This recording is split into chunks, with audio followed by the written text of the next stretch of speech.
नदी तट पर सती शिव की भक्ति में लीन थी और इंद्रलोक में देवराज इंद्र, पत्नी शची तथा अन्य देवगणों के साथ नृत्य, संगीत व मनोविनोद में निमग्न थे।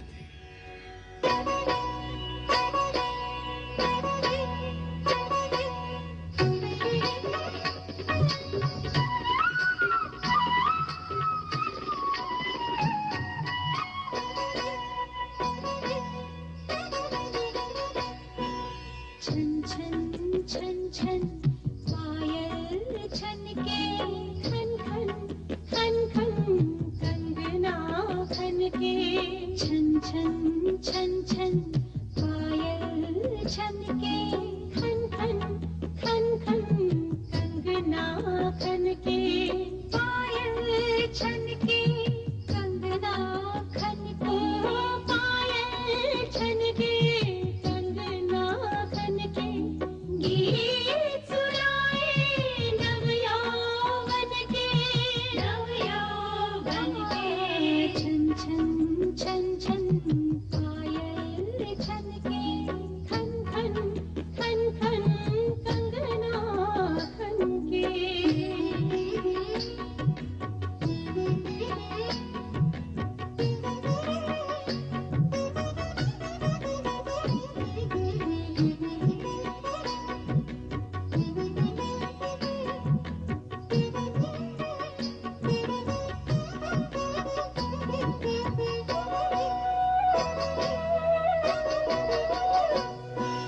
यौवन जैसे महका मधुबन, यौवन जैसे महका मधुबन। अंग अंग में घुला है चंदन, अंग अंग में घुला है चंदन।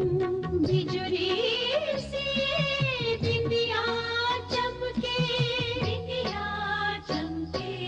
छन छन छन छन पायल छनके, खन खन खन खन कंगना खनके। छन छन छन छन पायल छनके, खन खन खन खन कंगना खनके।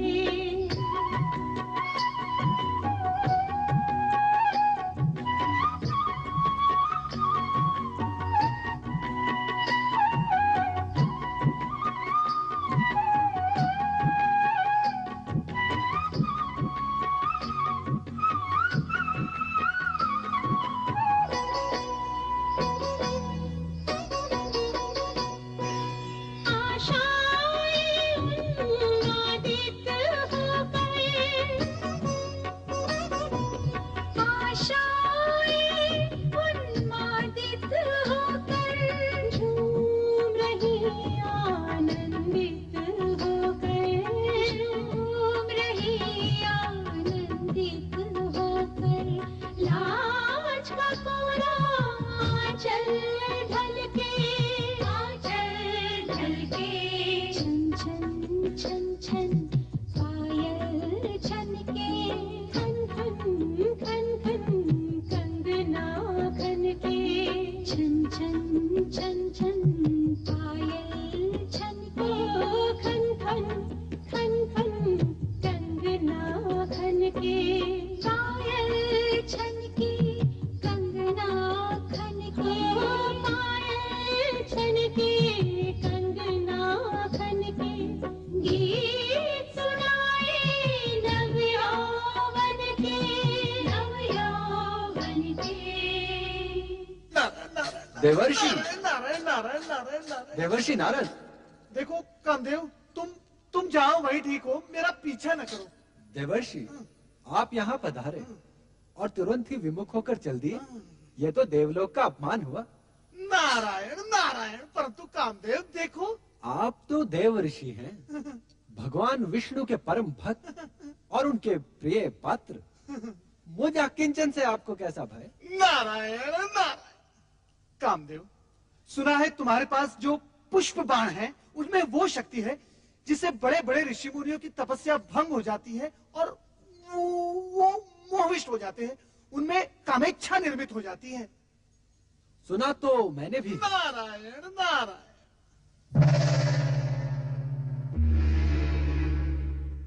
किंतु मैं पुष्प बाण की इस शक्ति को देखना भी चाहता हूँ। किसी सुपात्र पर इसका प्रयोग करना चाहता हूँ। और आप? नारायण नारायण। कामदेव, ऐसा नहीं हो सकता। मैं नारायण भक्त बाल ब्रह्मचारी, प्रयोग के लिए क्या मैं ही शेष रह गया हूँ? ये घृणित विचार तुम छोड़ दो। घृणित विचार? ये आप क्या कह रहे हैं देवऋषि? यदि ये कृत्य घृणित होता तो क्या परमपिता ब्रह्मा मुझे इसकी आज्ञा देते? आप इतने विद्वान हैं, इतने ज्ञानी हैं, फिर भी इतनी सी बात नहीं समझते कि बिना कामिच्छा के जागृत हुए नर नारी एक दूसरे के प्रति आकर्षित कैसे होंगे? और यदि आकर्षित नहीं होंगे तो सृजन कैसे होगा देवर्षि? तुम्हारा तर्क उचित है। तो फिर पहला पुष्प बाण यहाँ स्वर्ग लोक में किसी उचित पात्र पर छोड़ना। हो सकता है प्रयोग ही प्रयोग में कोई स्वर्गिक सृजन ही हो जाए। नारायण नारायण। जहाँ पहले से ही गीत, संगीत और उन्माद की भावना व्याप्त है, वहाँ ये पुष्प बाण भला क्या प्रभाव डालेंगे? इनकी शक्ति का प्रमाण देखना है तो इनका प्रयोग किसी इंद्रिय जय, जीवन से विरक्त और साधु मना व्यक्ति पर किया जाए। आप तो स्वयं इसी कोटि में आते हैं ना मुनिवर। और देखो कामदेव, इससे पहले कि मैं तुम्हें श्राप दूं, मेरी दृष्टि से दूर हो जाओ। नारायण नारायण। आपने मेरी पूरी बात तो सुनी ही नहीं। मैं तो ये कह रहा था कि आप मुझे किसी ऐसे पात्र का नाम बता दीजिए जो मानव दुर्बलताओं पर विजय पाकर भगवान में लिप्त हो। देवर्षि, हर ऐसे स्थान में तो आपका आना जाना लगा ही रहता है जहाँ प्रभु का नाम लिया जा रहा हो। कृपा करके कुछ बताइए ना। देवी संध्या। देवी संध्या? ये कौन है देवर्षि? एक ब्रह्मचारिणी जो दिन रात ऋषि मुनियों के सत्संग में रहकर मानवीय दुर्बलताओं पर विजय प्राप्त कर चुकी है। कामदेव, मुझे पूर्ण विश्वास है कि उस पर आपके ये पुष्प बाण व्यर्थ जाएंगे। यही तो देखना है देवर्षि। और हाँ, सुपात्र की खोज में सहायता देने के लिए धन्यवाद।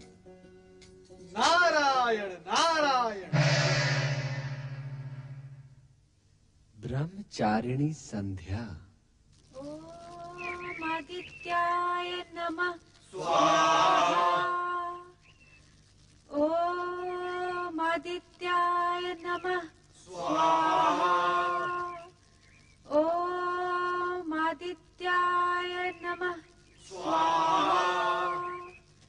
ओम वैश्वनराय नमः स्वाहा।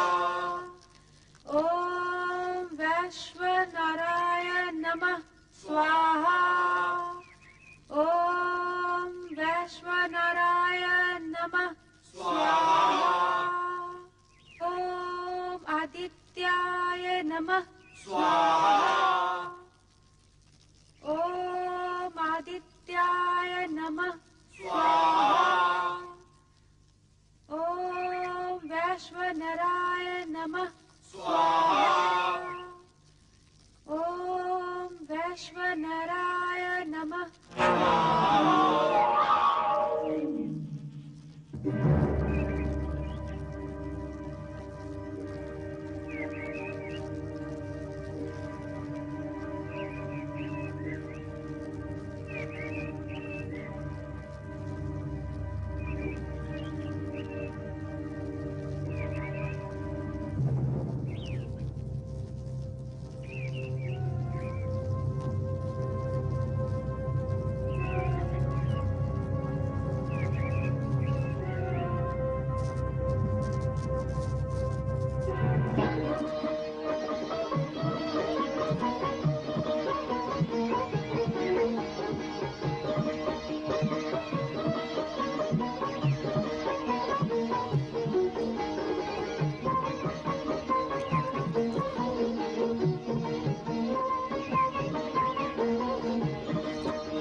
संध्या देवी, देवी संध्या, सुनिए देवी संध्या। हे ब्रह्मदेव, ये क्या अनर्थ हो रहा है? ओम नमः शिवाय। कामदेव, संध्या,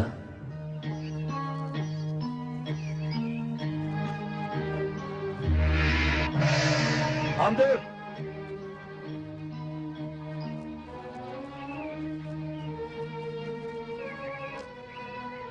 कामदेव, संध्या। हाँ?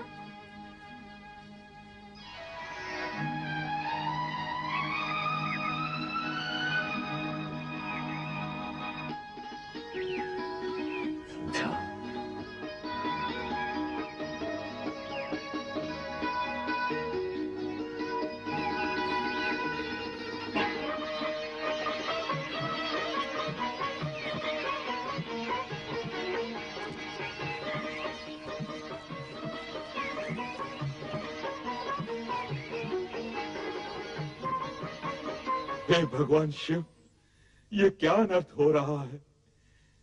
यदि अरण्यों में स्थित ये पुण्य स्थल भी भोग स्थल बनने लगे तो आप में रमे हम भक्तों का क्या होगा? इस संसार का क्या होगा?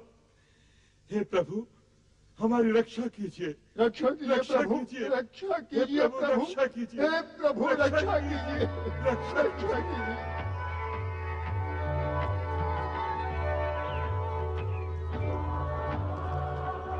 ब्रह्मदेव, संध्या,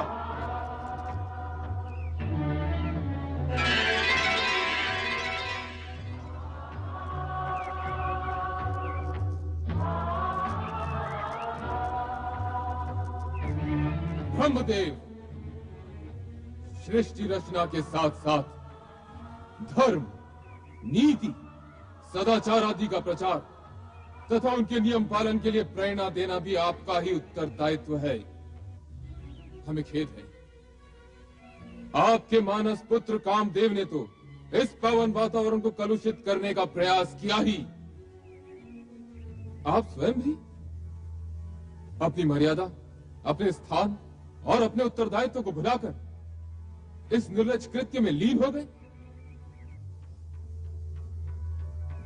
और देवी संध्या, तुम्हारा चरित्र तो न जाने कितनों के लिए आदर्श रहा है। सुनते थे पाषाण भले ही पिघल जाए, किंतु देवी संध्या के ब्रह्मचार्य कवच को भेद कर एक कामदेव तो क्या, यदि 100 भी प्रयास करें तो डिगा नहीं सकते। किंतु तुम्हारा भी क्या दोष? जब शिष्टा ही डगमगाने लगे तो अनर्थ होना तो अवश्य संभावी है।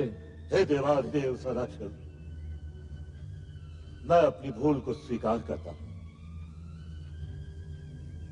अपने मानस पुत्र मनमत मनोज के प्रमाद का अवलोकन करने में मैं ऐसा खो गया कि स्वयं को ही भूल गया।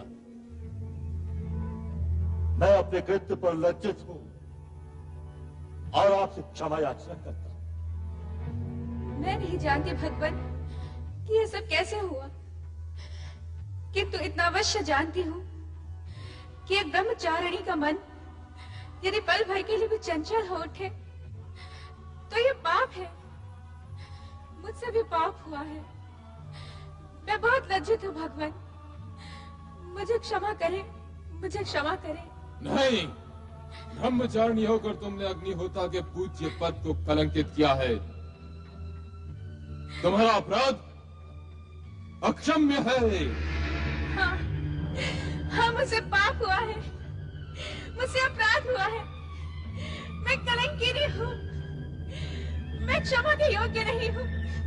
नहीं, नहीं, नहीं। परमपिता, मुझे क्षमा कीजिए पिताश्री। तुम्हारे मुख से पिता सुनते भी मुझे लज्जा आती है।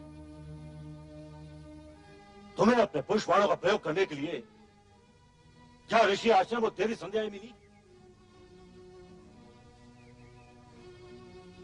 बाद में जब मैं कामादक देवी संध्या की सहायता के लिए पहुंचा तो तुमने मुझे ही अपने पिता को ही दूषित करने का तुच्छ चक्र चलाया। जो हुआ उसका मुझे खेद है पिताश्री, किंतु ये सत्य है। आपको अपने प्रयोग में उलझाने की मेरी कोई इच्छा नहीं थी। कामाविष्ट देवी संध्या के शरीर से निकली मोहिनी गंध ने आपको उनकी तरफ आकर्षित होने के लिए विवश कर दिया। और जो भी हुआ हो,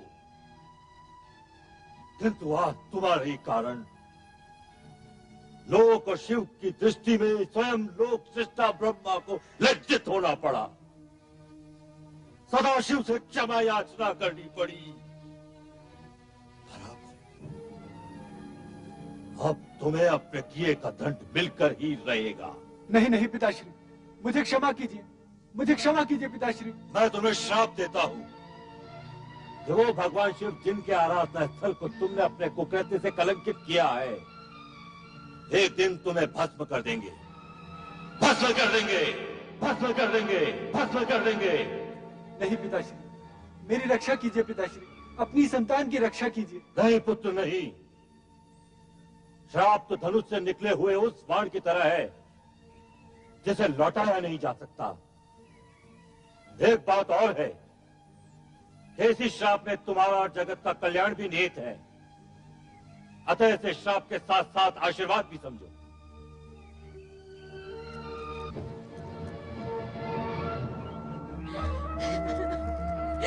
मैं पापी हूँ, मैं अपराधी हूँ, मैं पापी हूँ, मैं कलंकिनी हूँ, मैं कलंकिनी हूँ, मैं कलंकिनी हूँ, मैं कलंकिनी हूँ, मैं कलंकिनी हूँ, मैं कलंकिनी हूँ, मैं कलंकिनी हूँ, मैं कलंकिनी हूँ, मैं पापिन हूँ, मैं पापिन हूँ, मैं पापिन हूँ, मैं कलंकिनी हूँ।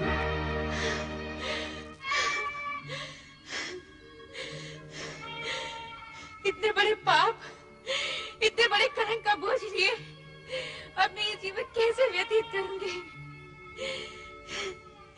जिस शिव की एक झलक पाने के लिए बरसों से इस जीवन को पुण्य कर्मों में लगाए रखा था, वही शिव आज सामने भी आए तो मात्र ये कहने के लिए कि मेरा पाप अक्षम्य है। अब मेरे जीवन का क्या अर्थ और बिना अर्थ के ये जीवन कैसा?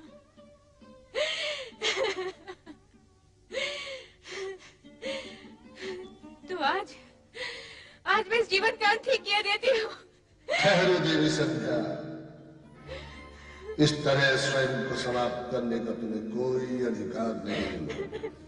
तुम ब्रह्मदेव की मानस पुत्री हो, तुम अपनी भूल का प्रायश्चित भी वैसे ही करोगी जैसे ब्रह्मा जी चाहेंगे। ओम नमः शिवाय, ओम नमः शिवाय, ओम नमः शिवाय, ओम नमः शिवाय, ओम नमः शिवाय, ओम नमः शिवाय। ब्रह्मा जी, ऋषि श्रेष्ठ वशिष्ठ, प्रणाम देव। सृजनकर्ता ब्रह्मा जी, मेरे आश्रम में पदार्पण करके आपने मुझे कृतार्थ किया। आसन ग्रहण करके जलपान करे देव। हम तुम्हारे पास चिंता युक्त आए हैं। हमारे ही मानस पुत्र कामदेव से आज एक बहुत बड़ा अपराध हुआ है। उसने महर्षिणी संध्या को अपने पुष्पबाण से कामाविष्टित कर दिया, जिससे आश्रम का वातावरण दूषित होने लगा। तब देवादिदेव श्री श्री शंकर ने एक ऋषि के आह्वान पर देवी संध्या को बहुत प्रताड़ित किया। पाप बोध से लज्जित संध्या अपने जीवन का अंत करने ही वाली थी, किंतु उसे यह कहकर रोक दिया गया कि देह त्यागने से उसके पापों का प्रायश्चित नहीं होगा। आपकी बातों से ऐसा लगता है सृजनहार कि देवी संध्या ने ये भूल जानबूझकर नहीं की। हे ब्रह्मा जी, आपसे प्रार्थना है कि आप देवी का मार्गदर्शन करें और उन्हें प्रायश्चित करने का उपाय बताएं। मात्र एक उपाय है, वो है देवाधिदेव श्री शिव शंकर के क्रोध को अपनी तपस्या से शांत करना। तुम्हारे पास हम इस कारण से आए हैं कि तुम देवी संध्या के पास जाओ, शिव महिमा और शिव तपस्या की विधि से उन्हें अवगत कराओ। जो आज्ञा परमदेव।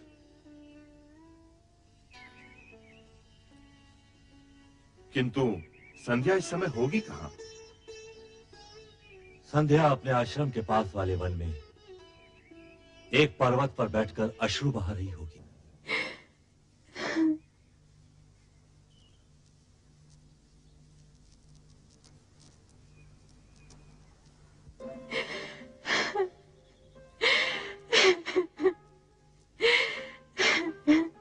देवी संध्या, मैं वशिष्ठ ऋषि हूं। सृष्टिकर्ता ब्रह्मा जी ने मुझे तुम्हारे पास तुम्हारे क्रोध शोभ शमन के निमित्त भेजा है। जब मेरे इष्ट देव शिव शंकर जी मुझसे कुपित हो गए हैं, तो मेरे इस जीवन का अर्थ ही क्या है? क्रोध शोभ शमन के उपरांत भी मेरे होने का क्या प्रयोजन? तुम्हारी प्रश्न पहली में ही तुम्हारा उत्तर भी है, अर्थात इष्ट देव शिव शंकर जी का कोप यदि तुम्हारा दुख है तो उन्हीं की प्रशंसा से तुम्हारा सुख भी हो सकता है। उनके कोप को शांत करने के लिए मुझे क्या करना होगा? देवादिदेव शिव शंकर जी की तपस्या। शिव शंकर जी अकेले ही धर्म अर्थ काम मोक्ष के आदि कारण है, आदि श्रेष्ठता है, अद्वितीय है, पुरुषोत्तम है। उनसे तुम्हें सब कुछ मिल जाएगा। ओम नमः शिवाय इस मंत्र का जाप तब तक करती रहो जब तक शिव जी स्वयं प्रकट होकर तुम्हारा उद्धार करने के लिए बाध्य न हो जाए। मैं अवश्य करूंगी।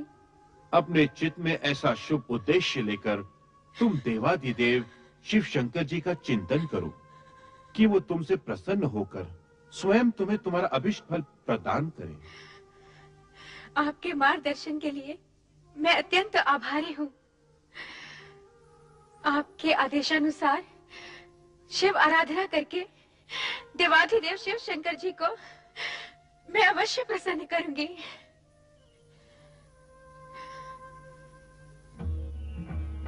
ओम नमः शिवाय।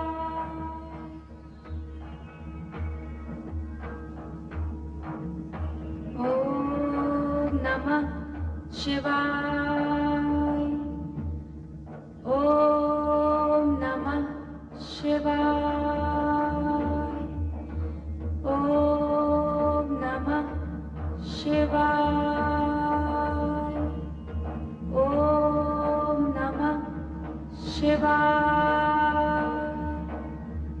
ओम नमः शिवाय। ओम नमः शिवाय।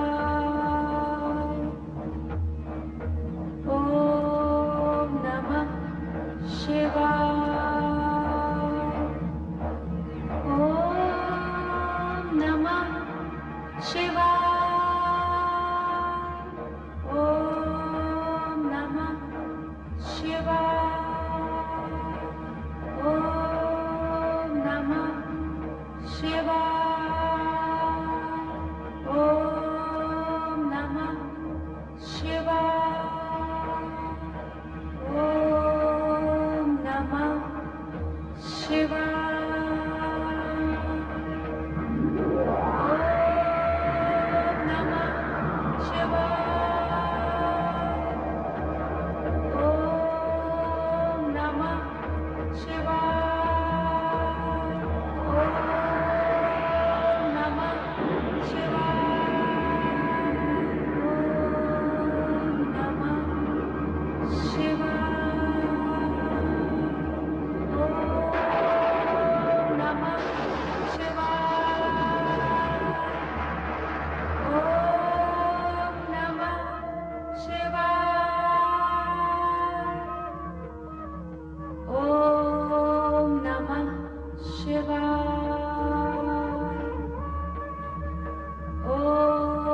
मैं तुम्हारी तपस्या से प्रसन्न हुआ। मांगो, वरदान मांगो। महेश्वर, यदि आप मुझे प्रसन्नता पूर्वक वर देने के इच्छुक हैं और मैं उसे पाने के योग्य हूँ, तो मुझे 2 वर दीजिए।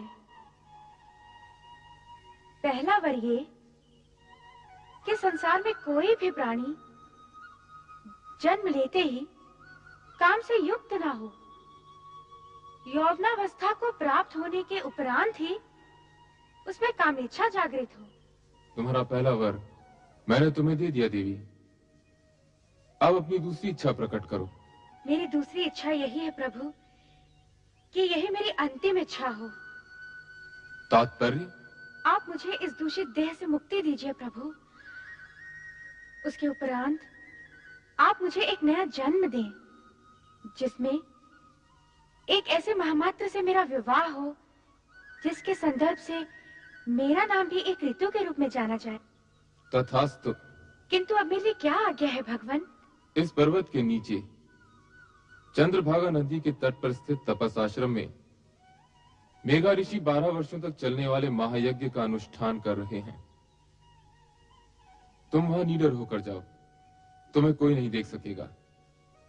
तदुपरांत तुम्हारे मन में जिस पुरुष को पति रूप में पाने की इच्छा है, उसे हृदय में धारण किए अपने शरीर को यज्ञ की आहुति बनाकर अग्नि में होम देना।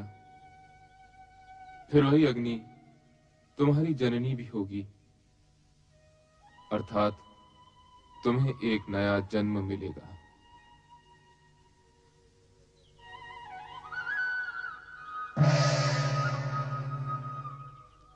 मेघा ऋषि, ओम आदित्याय नमः। ओम आदित्याय नमः।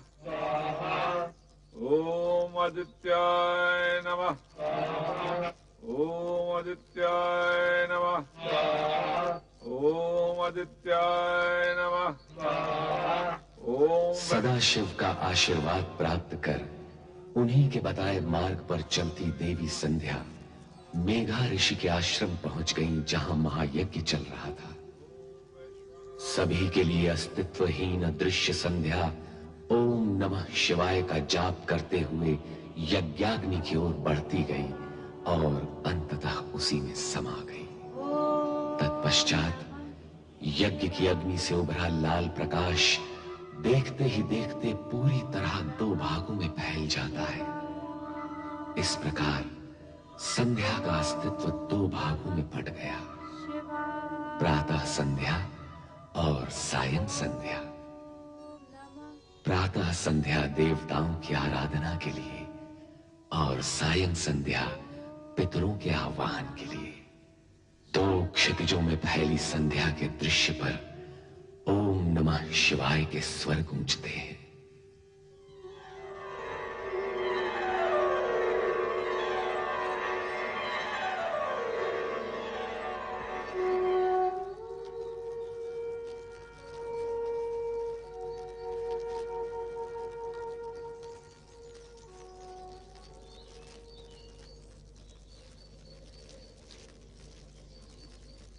कौन है ये? कौन नारी है ये? प्रणाम ऋषिवर। कौन मायावी हो तुम? इस पवित्र अग्नि से प्रकट होने की धृष्टता तुमने कैसे की? क्यों की? क्या प्रयोजन है तुम्हारा? उत्तर दो। मैं आपकी पुत्री हूँ पितृवर, आपके आशीर्वाद की आकांक्षिणी हूँ। धर्म, नीति, मर्यादा और व्यवहार के नाते मैं तुम्हारे प्रणाम और चरण स्पर्श के लिए तुम्हें दीर्घायु और सदैव प्रसन्न रहने का आशीर्वाद तो दे सकता हूँ, किंतु अकारण पितृत्व का अधिकार नहीं दे सकता। भला तुम मेरी पुत्री और मैं तुम्हारा पिता कैसे हुआ? भगवान शिव की अनुकंपा और कृपा के कारण ही ये संबंध स्थापित हुआ है पितृश्रेष्ठ। कल्याणी, बार बार मुझे पिता संबोधित कर क्या तुम मेरे पितृ भाव की परीक्षा ले रही हो? आप त्रिकालदर्शी हैं, आपको इस सत्य का ज्ञान तो अवश्य होगा कि मैं कौन हूँ, और आपको ये भी ज्ञात होगा कि आपकी परीक्षा लेने की क्षमता मुझ में नहीं है। माँ भागे, क्या तू हमारे ज्ञान और जप तप को चुनौती देने आई है? नहीं पितृवर नहीं। पुत्री अपने पिता के प्रति ये दुष्टता कैसे कर सकती है? फिर वही प्रलाप, पुत्री पुत्री पुत्री। कब, कहां और कैसे प्रमाणित हुआ कि तुम मेरी पुत्री हो?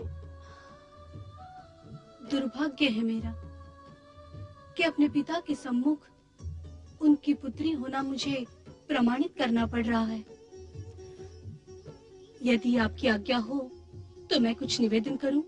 करो, किंतु मुझे पिता और स्वयं को पुत्री ना कहते हुए। यदि मैं आपके तन से उत्पन्न होती तो तनुजा कहलाती, यदि मन से उत्पन्न होती तो मानसी कहलाती, किंतु मैं आपके उस पुण्य से उत्पन्न हुई हूँ जो शिव की आराधना के प्रतिफल में आपका अधिकार है पितृवर।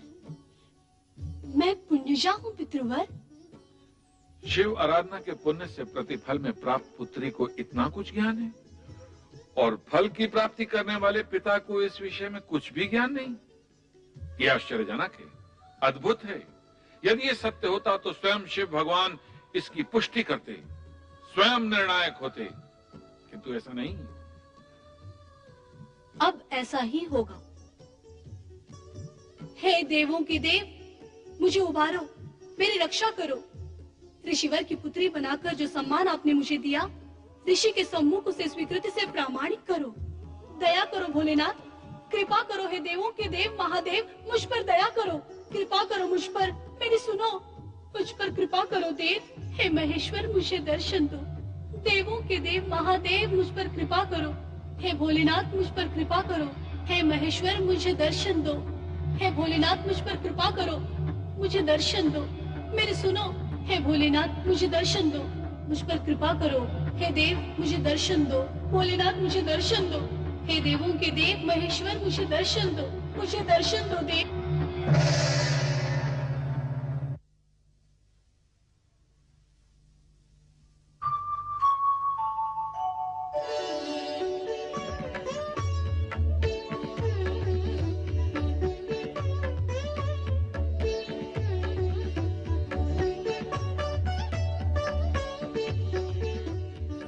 मेघा ऋषि, मेरा प्रकट होना पर्याप्त है अथवा भी आपको प्रमाण की आवश्यकता है? आपके प्रकट होने से ही सत्य प्रकट हो गया भोले भंडारी। तो फिर अपनी पुत्री का नामकरण कीजिए, उसे आशीर्वाद दीजिए। प्रभु, मैं आपकी आधी आज्ञा का ही पालन कर पाऊंगा। इसका नामकरण करके आशीर्वाद देने का कार्य तो स्वयं आप ही करेंगे। सूर्य की आभा है इसके मुख पर, अर्थात अरुण जैसी धरती से इसका मुखमंडल दीप्त है। इसलिए मैं इसका नाम अरुणधति निश्चित करता हूं। भगवान शिव शंकर की जय, देवी अरुणधति की जय, भगवान शिव शंकर की जय, देवी अरुणधति की जय। मेघा ऋषि, आपको देवी अरुणधति जैसी पुत्री प्राप्त हुई, इस सौभाग्य के लिए बधाई। अब इसका विवाह सप्त ऋषियों में विशिष्ट ऋषि वशिष्ठ के साथ कर इसके नाम को अमरता प्रदान करें। जो आज्ञा। भगवान शिव शंकर की जय, भगवान शिव शंकर की जय, भगवान शिव शंकर की जय। देवादिदेव भगवान शिव का वरदान पाकर अरुंधति का भविष्य प्रशस्त हुआ और उनके वरदान स्वरूप ही सप्त ऋषियों में विशिष्ट ऋषि वशिष्ठ के साथ उनका विवाह निश्चित हुआ।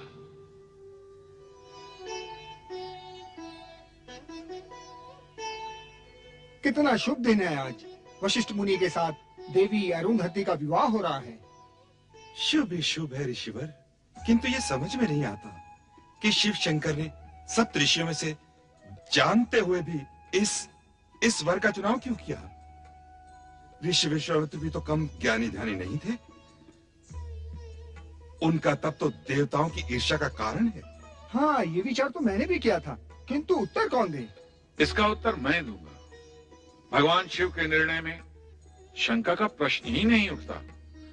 संपूर्ण जगत में समता, ममता और मित्र भाव के रखने के कारण विश्वामित्र उच्च कोटि के तपस्वी हैं, किंतु वशिष्ठ समस्त जगत के कल्याण की कामना के लिए अपनी विशिष्टता के लिए सर्वश्रेष्ठ है।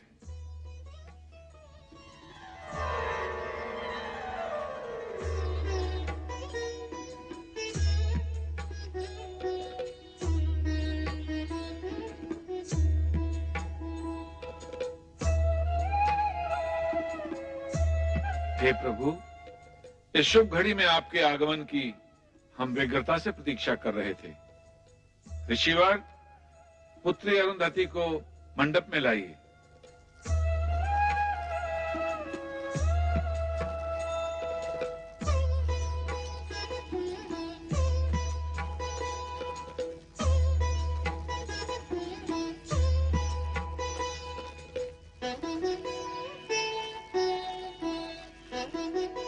रूपोद्यान प्रफुल्ल प्राय कलिका राकेन्दु निम्बानना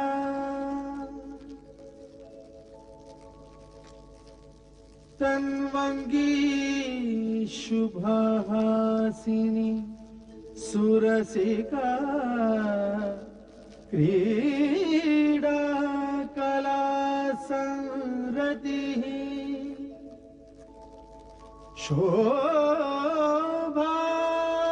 वारिधिनी सुमूल्यमणि की लावण्य लीलामयी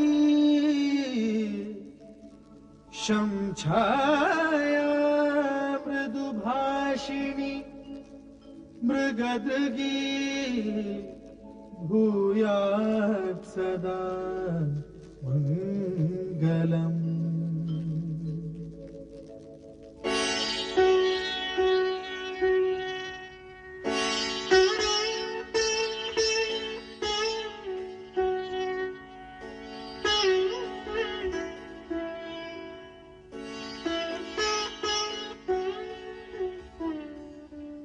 देवी अरुंधति, मेरे जीवन में आनंद की फुहार बनकर आई हो तुम, हर्ष की वर्षा बनकर आई हो तुम, और उससे भी पहले श्रद्धा और भक्ति का सगुण रूप हो तुम। वो रूप पाने के लिए जो कष्ट तुमने सहे हैं, उनका वर्णन करना असख्य है।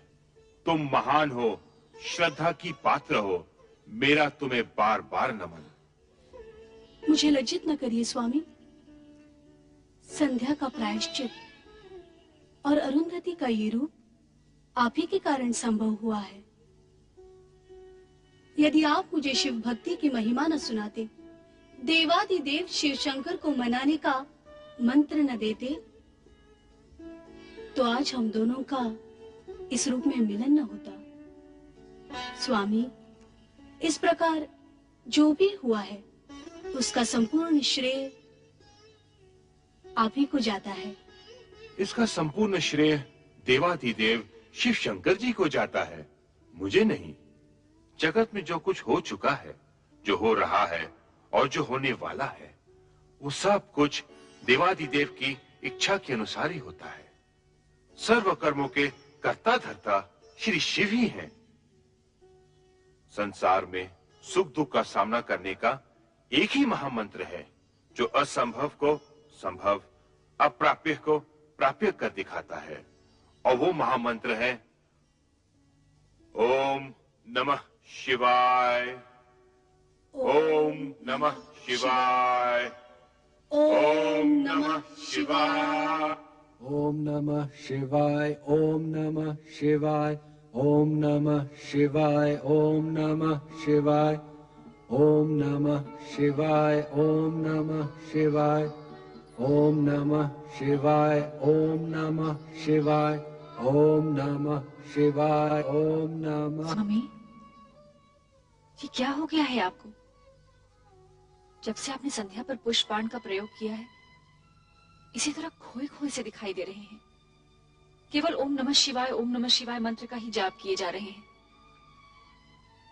स्वामी, यदि इस तरह आप ही विरक्त रहे तो मेरा क्या होगा?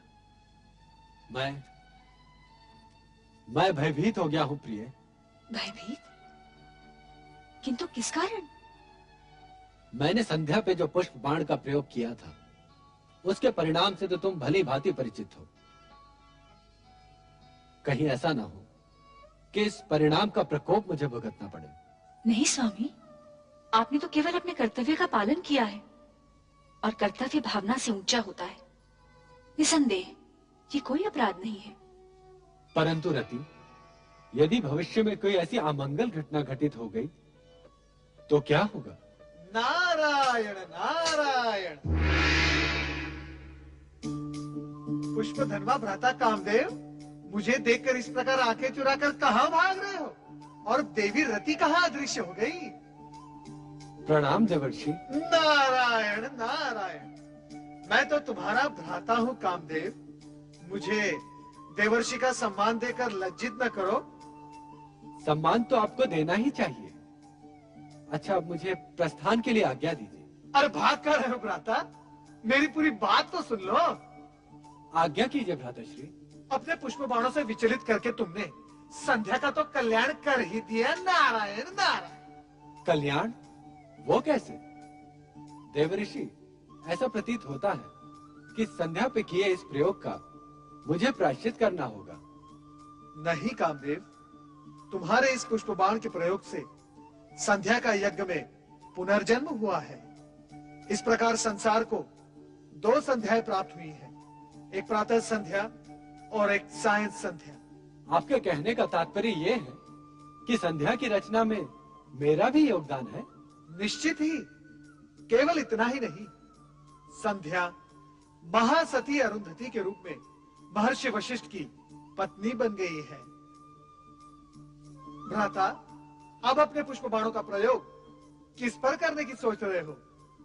देवर्षि, मुझे ये चिंता सताई जा रही है कि कहीं मेरे पुष्प बाणों के प्रयोग से किसी का अनर्थ ना हो जाए। अर्थात? अर्थात ये कि अब मैं अपने पुष्प बाणों का प्रयोग सोच समझ कर करूंगा, जिससे भविष्य में मैं किसी विपदा में न उलझूं। भ्राता, व्यर्थ की चिंता न करो। वर्तमान तो उज्जवल है ही, और भविष्य चराचरपति शिव शंकर के अधीन है, और यही सनातन सत्य है। मेरी बात मानो। परमपिता ब्रह्मा ने जो तुम पर दायित्व सौंपा है, उसे अपना कर्तव्य मान पुष्प बाणों का उचित समय पर उपयोग करते चलो। यही तुम्हारा धर्म है और कर्म भी। नारायण नारायण। ओम नमः शिवाय। ओम नमः शिवाय। परमपिता ब्रह्मदेव की जय हो। ओम नमः शिवाय। आओ ना, तुम्हारा स्वागत है पुत्र। देवर्षि, इस बार क्या समस्या लेकर आए हैं? समस्या नहीं, मन में एक प्रश्न लेकर आपके दर्शन के लिए आया हूं मैं परमपिता। तुम तो स्वयं साक्षात प्रश्न हो। तुम्हारे आने का अर्थ है प्रश्न समूह आ गया। पूछो, क्या पूछने के इच्छुक हो? मैं अभी अभी भ्राता कामदेव से मिलकर आ रहा हूं। संध्या प्रकरण के पश्चात वे अत्यंत विचलित रहने लगे हैं। अब वे अपने पुष्प बाणों का उपयोग करने से भयभीत होते हैं। ये उचित ही है नारद। उस समय तो कामदेव किसी तरह बचकर भाग निकला, किंतु अब उसे बहुत सोच समझकर अपने पुष्प बाणों का प्रयोग करना होगा। कामदेव को विवेक से अपनी शक्ति का प्रयोग करना चाहिए। आप सत्य ही कह रही हैं देवी सरस्वती, परंतु कामदेव ने अपने पुष्प बाणों का जो प्रयोग संध्या पर किया था, वो तो शुभ ही रहा। देवी संध्या अब सती अरुंधति बन गई है और ऋषि वशिष्ठ के आश्रम की शोभा बढ़ा रही है। हाँ, सो तो है।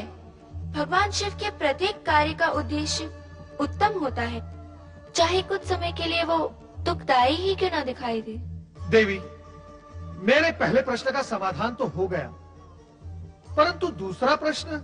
दूसरा प्रश्न क्या है, वो भी पूछ लो। आपकी पौत्री, मेरी भतीजी दक्ष पुत्री सती, बेचारी अपने पिता की इच्छा के विरुद्ध शिव आराधना कर रही है, उसका क्या होगा? शिव आराधना का परिणाम तो कल्याणकारी ही होता है। इस विषय में कभी कोई शंका मन में मत लाओ नारद। परंतु आप भ्राता दक्ष को समझाते क्यों नहीं कि सती की शिव भक्ति का विरोध करना छोड़ दे? ये असंभव है नारद। दक्ष अपना स्वभाव कभी नहीं छोड़ेंगे। अर्थात सती को अपने तप के बल पर ही पिता के विरोध का सामना करते हुए अपना अभीष्ट प्राप्त करना होगा। हाँ नारद, जो हो रहा है शिव की इच्छा से हो रहा है। तुम इस विषय में चिंता करना और प्रश्न उठाना छोड़ दो। ओम नमः शिवाय। ओम नमः शिवाय। ओम नमः शिवाय।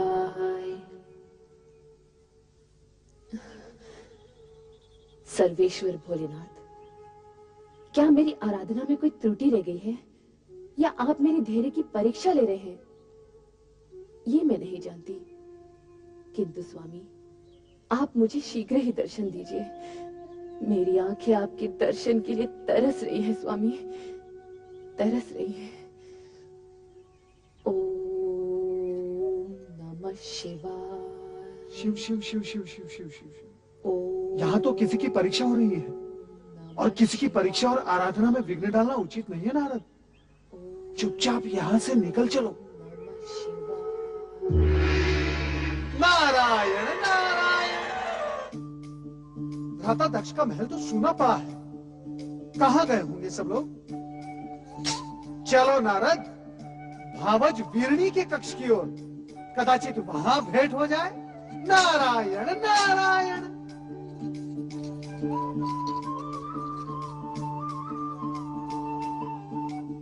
नारायण नारायण।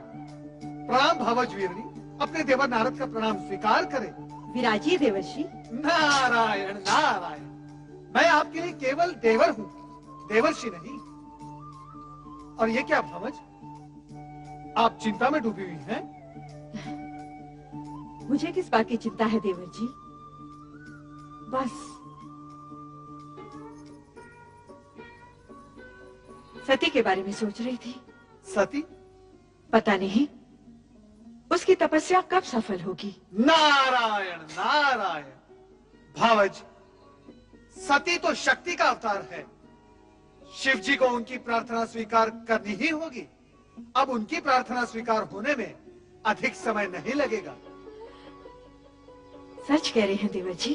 क्या आपको अपने देवर से असत्य की अपेक्षा है?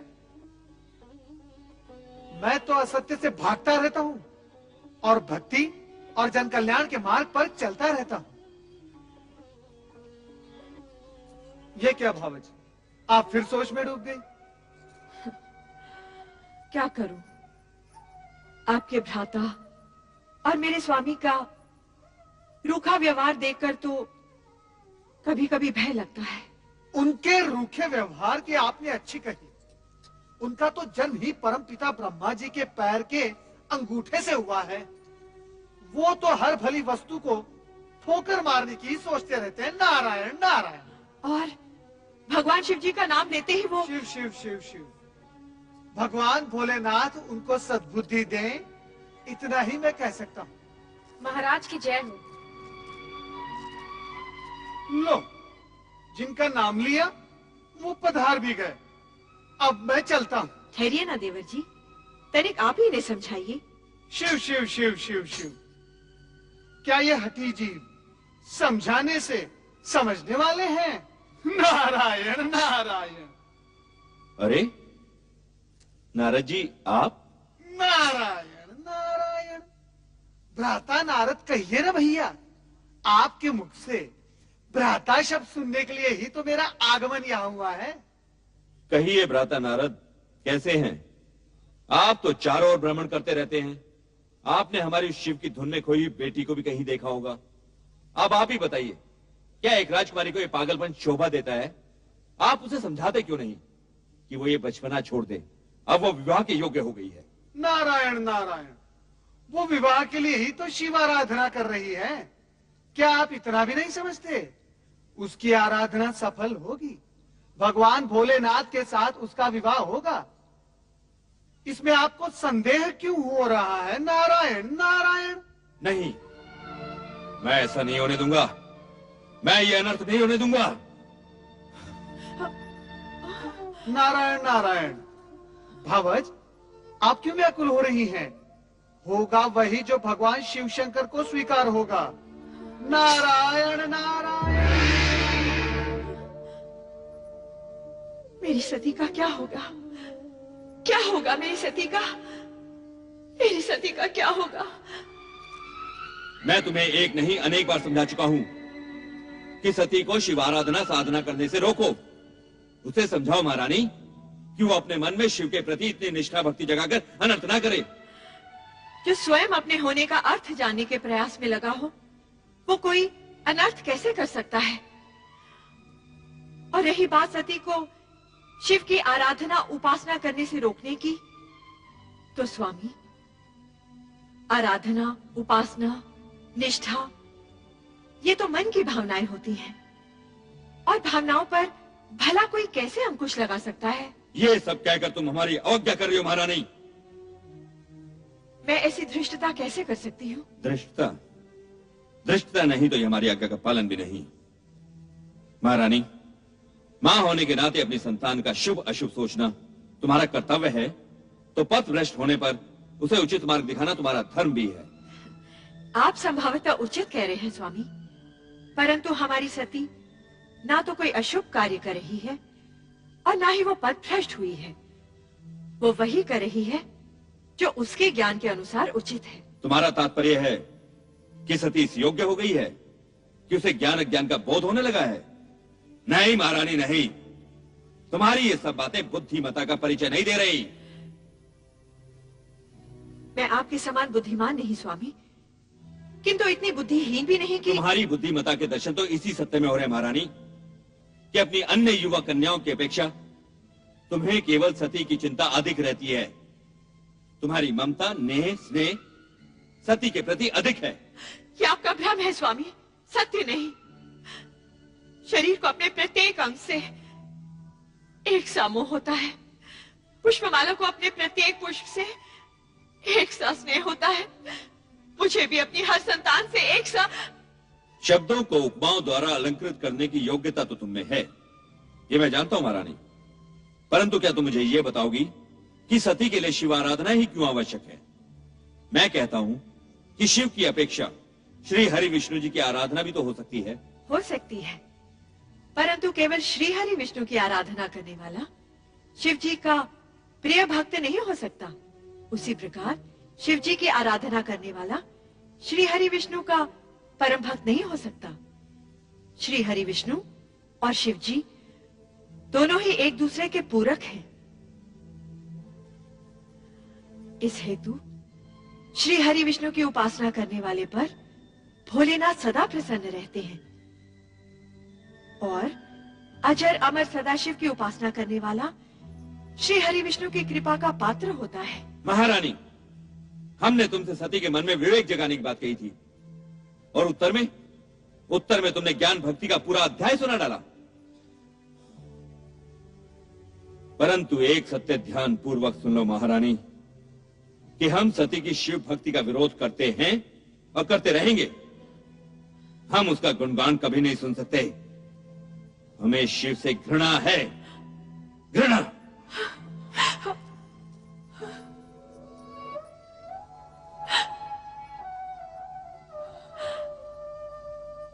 शिव से घृणा और स्नेह करना मनुष्य के वश में नहीं होता। वो भी केवल शिव की इच्छा पर ही निर्भर होता है। ओम नमः शिवाय, ओम नमः शिवाय, ओम नमः शिवाय।